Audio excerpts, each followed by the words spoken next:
Петропавлда абаттандыру жұмыстары жалғасуда. Қала көшелерінде коммуналдық қызметтер мен ағаш көшеттері отырғызылып, ескі дуалдар мен қоршаулар сырылып тасталып жатыр. Посадка деревьев и живой изгороди планируется. Қаланы көгалдандыру жұмыстары Жамбыл, Мир Интернационал, Болотбаев, Парк, Сәтбаев, Абай және Кәрім Сөтішев көшелері бойында жүргізілмек. Ағаштар Есіл ауданы Багалюбов ауылынан жеткізіледі.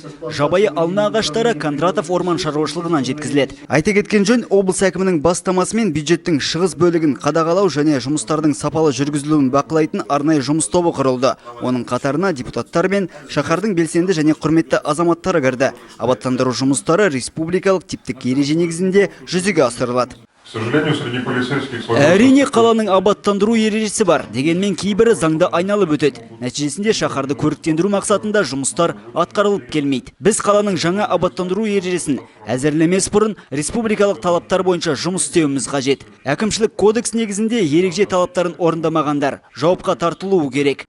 Қалада тазалықты орнату мақсатында сенбіліктер де ұйымдастырылады. Өткен демалыс күні бұл жұмыстарға 10 мыңға жуық шаһар тұрғыны қатысты.